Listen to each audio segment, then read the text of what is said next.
Vou falar para vocês agora sobre as 6 regras da perspectiva. Essas 6 regras, elas aparecem no livro Dando a Vida a Desenhos, do Walt Stanfield. O Walt Stanfield, ele usa esses conceitos que ele tirou, na verdade, do livro do Bruce McIntyre, que foi um desenhista, ilustrador que ele estudou e que compilou essa ideia de 6 regras bem simples, que dá para se dizer um tanto quanto informais, que você pode usar na perspectiva do desenho para animação, para dar volume, para dar profundidade. Na ilustração, nos quadrinhos, na arte sequencial em geral, você consegue usar isso. Essas regras são superfície, tamanho, superfície mais tamanho, sobreposição, linhas de superfície e escorço. Então agora eu vou mostrar cada uma delas em cima de alguns desenhos do concept art do filme Náusea do Vale dos Ventos, que eu peguei no blog Live Lines Library, que vai estar na descrição desse vídeo. Tá? Então, primeiro, superfície. O que acontece? Você vê aqui que a personagem Náusea, ela está se movimentando e ela parece que tem profundidade. Por que parece que tem profundidade? Porque você tem, na verdade, isso aqui, ó. Na superfície, você tem uma perna mais atrás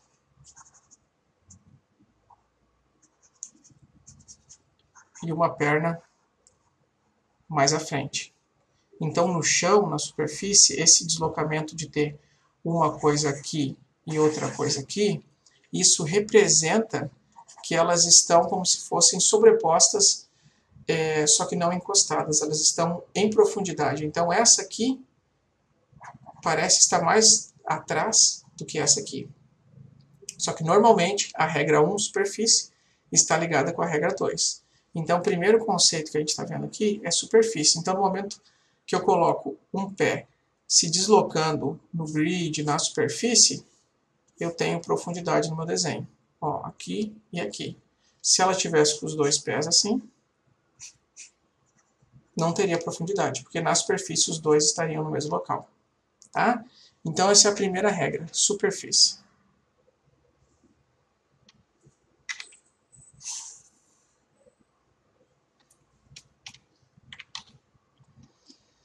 Depois, a segunda regra é o tamanho. O que acontece aqui? Eu tenho pessoas que supostamente têm o mesmo tamanho, né? Então posso ver aqui o soldado aqui, ele tem esse tamanho, né? E tem outros que estão maiores. Ah, então vocês estão bem maiores. Se eu tenho um maior na frente e outro menor atrás, essa diminuição no tamanho, essa diferença de tamanho, sugere também profundidade. Então através do tamanho, vou usar o exemplo do Walt Stanfield, né? Então eu faço duas bolinhas, uma bolinha está grande e outra pequena, isso mostra que tem diferença de tamanho, então tem profundidade. Se tem profundidade, tem perspectiva. Então os soldados aqui da frente, que supostamente são do mesmo tamanho que esse soldado de trás, estão maiores, porque o de trás está mais atrás. Se ele está mais atrás, temos profundidade. Então nessa terceira regra é a questão de algo atrás de algo e a redução do tamanho. Tá? A terceira regra, que é o tamanho mais superfície, ela é uma junção das duas primeiras. Então eu sei que esses soldados são do mesmo tamanho, né? Então se um está menor, é porque ele está mais na frente. E segundo, se eles estão com deslocamento de superfície, é porque tem uma diferença de profundidade. Então se fosse colocar em bolinhas, seria aqui. Uma bolinha menor lá na frente e uma mais à frente. Eu sei que as duas são do mesmo tamanho, mas se essa está pequena e tem um deslocamento aqui na superfície, o que sugere para mim?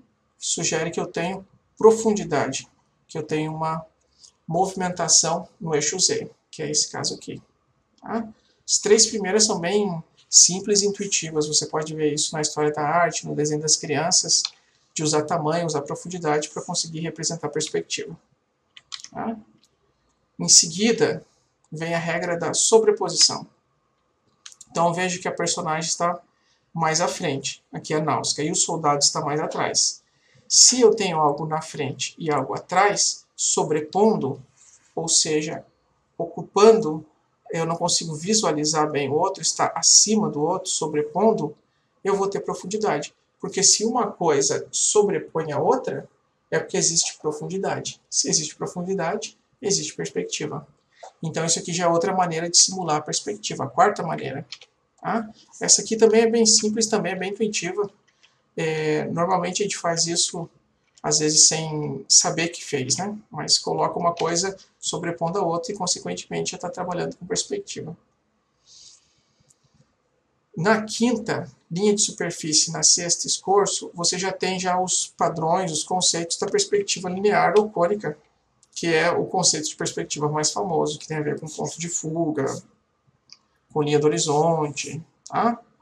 A perspectiva que a gente chama de perspectiva, mas esses outros conceitos também fazem da perspectiva. O que são as linhas de superfície?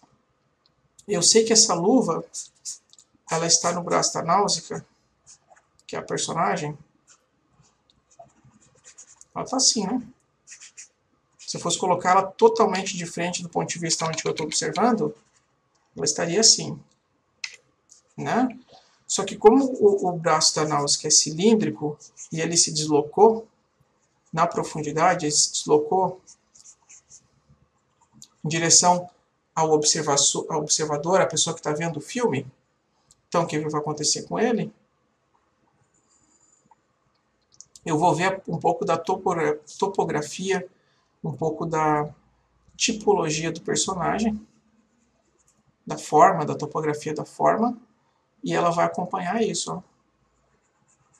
Então, se teve esse deslocamento, ó, a forma da luva, ela acompanha. Então, imagina assim, ó, se fosse fazer a topografia, teriam várias linhas assim, ó, e essas são as linhas da superfície, porque a forma do braço, ela é uma forma cilíndrica. Tá? Então, isso aqui é a linha de superfície, essa linha. Outra coisa, o braço está para frente, vai ter umas linhas que vão representar o volume. Isso aqui é como se estivesse fazendo uma representação tridimensional, igual acontece nos softwares 3D. Já nesse outro braço que está para baixo, você tem a topografia inversa.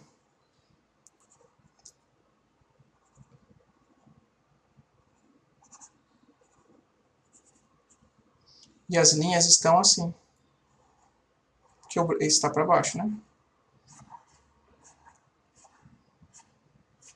Aí o que vai acontecer com a luva? A luva vai ter esse formato aqui, ó.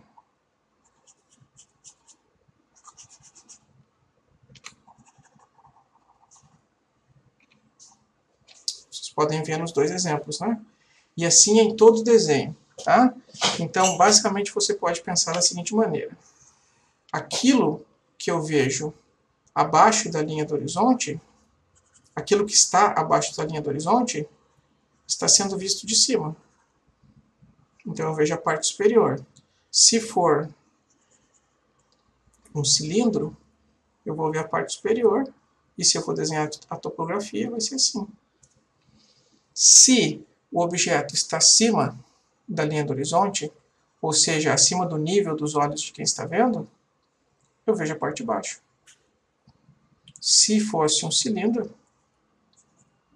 aconteceria isso aqui. Tá? Então, olha o que acontece com o braço. Esse braço aqui, ele está um pouco acima do nível dos olhos de quem está vendo. Então, o que acontece? Se ele está acima, eu vejo ele assim. As linhas que formam a superfície da forma da náusea tridimensional são assim. Já o outro braço que está para baixo, né, que ele está mais abaixo do nível de quem está olhando o desenho, eu vejo o oposto, como esse aqui. Tá? Então, esse conceito já das linhas de superfície, ele exige já um pouquinho de entendimento do que é a linha do horizonte, do que é ponto de vista, do que é forma tridimensional, do que é topografia, que são conceitos importantes no desenho. Ok? E o último é o escorço. O escorço, o que acontece? É uma deformação que faz o quê? Com que as formas afunilem. ou fiquem cônicas. Aquilo que está mais perto fica maior e aquilo que está mais longe fica menor. Exemplo disso, você tem uma parede. Você tem uma parede. Você tem duas paredes aqui, um canto de uma casa. Vocês sabem que se você abrir essas paredes, elas vão ter o formato retangular assim. Né? Só que o que vai acontecer? Se você estiver olhando para a parede e ela estiver lá no fundo, ela vai afunilar. Então, esse afunilamento da parede, pode ser da casa de vocês, se você estiver olhando para a parede, esse afunilamento aqui não quer dizer que a forma da parede, o retângulo, ele deformou, então a casa de vocês está caindo. Não. Simplesmente que ele é fruto da percepção do olho humano, que percebe as coisas de maneira cônica. E o que vai acontecer? Aqui vai acontecer a mesma coisa. Como a mão da Náusica está mais à frente, o que vai acontecer com ela? Ela vai ficar bem maior do que o rosto da Náusica. Está mais atrás. Eu sei que o rosto da Náusica e a mão tem uma relação mais ou menos assim. Se vocês colocarem a mão de vocês, ela vai até mais ou menos o meio da testa. Tá? Então, se eu vejo de uma maneira anatômica, algo do lado do outro, tá assim. Mas como a mão está para frente, igual no vídeo, vai ter uma deformação. O nome dessa deformação, que os objetos perdem a proporção real deles e parece que ficam mais exagerados, o nome disso é escorço. Então, olhem o tamanho da mão aqui. Ela está... se for abrir, ela está bem maior que o rosto da Náusica, mas eu sei que se eu colocar a mão do lado, que nem o caso aqui da Náusica, ela vai ser um pouco menor que o rosto. Tá? Então, gente, essas são as 6 regras de perspectiva que vocês encontram no livro do Walt Steinfeld, que se chama Dando Vida a Desenhos, e que são muito práticas no desenho para animação. Você está fazendo desenho para animação, você sente que ele não tem profundidade, revise esses 6 itens e olhe o que está faltando. Está faltando sobreposição, está faltando linha de superfície, está faltando escorço, porque profundidade dá vida ao desenho. Então, sempre que você está fazendo um desenho que tem que ser crível, que tem que ser um desenho com vida, busque fazer ele com bastante profundidade. E para isso, não fique pensando em conceitos rígidos, como linha do horizonte, 1 ponto de fuga, 3 pontos de fuga. Pense em coisas fáceis. E essas 6 regras da perspectiva são extremamente pragmáticas e extremamente fáceis. Tá bom? Então é isso, pessoal. Obrigado.